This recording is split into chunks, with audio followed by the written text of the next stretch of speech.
di sini saya akan menjelaskan tentang tugas individu 2, yaitu perhitungan manual artificial neural network perceptron.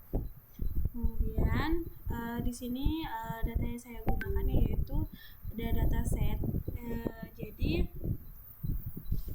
X1 adalah harta, X2 adalah utang, Y sama dengan status bangkrut atau tidak bangkrut.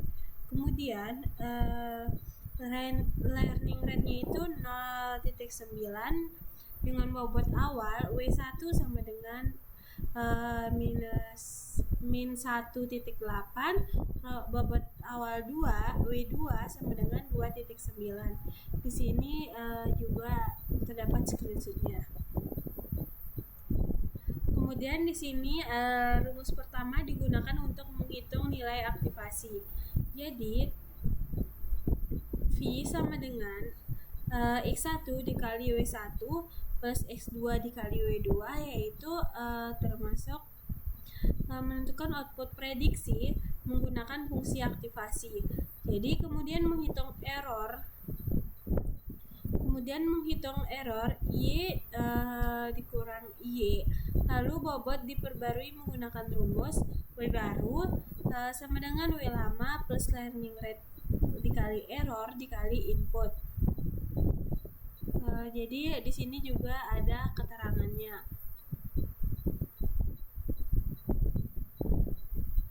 Selanjutnya di sini terdapat screenshot hasil Excel, yaitu menunjukkan proses perhitungan perseptron di Excel mulai dari perhitungan nilai V, prediksi error hingga perubahan bobot pada setiap iterasinya. Di sini ada iterasi 1, 2, 3, 4 dan 5 juga sama. Jadi hasil prediksinya 0,7, 0,6, 0,228. Selanjutnya itu ada perhitungan manual. Di sini rumus yang digunakan sudah kita jelaskan tadi. Jadi di sini perhitungan manualnya itu menghitung iterasi effort 1 dan 2 saja. Jadi kalau di effort 1 itu ada data 1, data 2, data 3, 4, dan 5. Begitu juga dengan iterasi atau effort 2. Seperti ini. Kemudian di sini ada kode program menampilkan kode Python yang digunakan untuk melakukan perhitungan perseptron secara otomatis. Jadi di sini adalah inputnya. Di sini terdapat kodenya juga, dan ini adalah kode outputnya.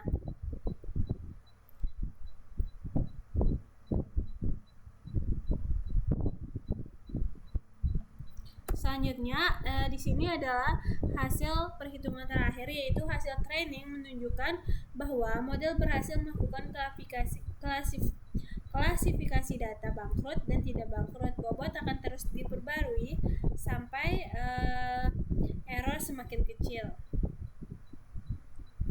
Jadi hasil training perseptron, model berhasil membedakan data bangkrut dan tidak bangkrut. Prediksi data baru 0,7, 0,6 menghasilkan output klasifikasi. Kemudian perubahan bobot dilakukan setiap iterasi sampai error mengecil. Hasil akhir effort, jadi effort 1 yaitu W1 akhir sama dengan min 1,53, W2 akhir 0,92. Kemudian effort 2 W1 akhir minus 1,26, W2 akhir minus 1,06.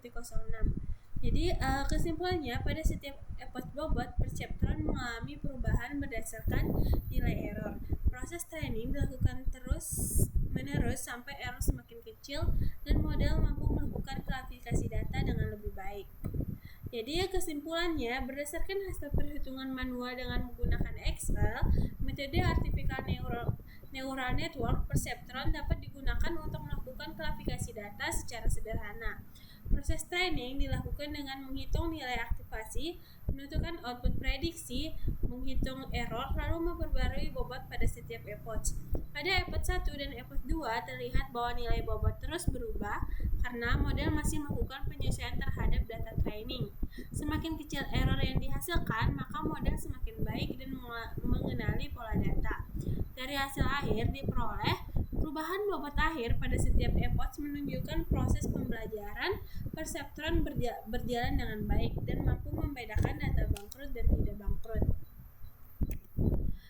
Kemudian di sini ini adalah data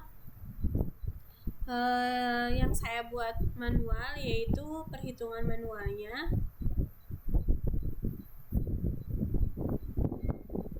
Kemudian di sini terdapat kode programnya.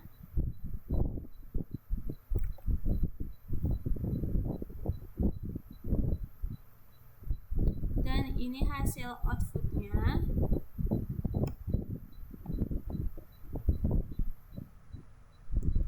Kemudian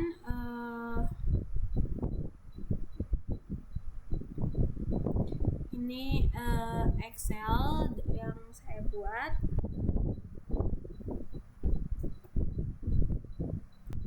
Jadi seperti yang saya jelaskan tadi di PPT-nya, yaitu ada di sini adalah bagian kolom data. Di Excel ini terdapat data input. Kemudian ini adalah X1 yaitu harta, kemudian X2 itu adalah utang, dan status Y itu target hasil sebenarnya. Kemudian ada juga kolom bobot awal.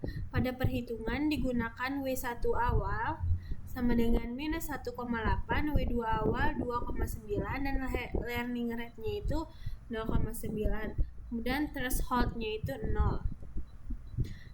Selanjutnya di sini juga ada kolom V digunakan untuk menilai menghitung nilai aktivasi dengan rumus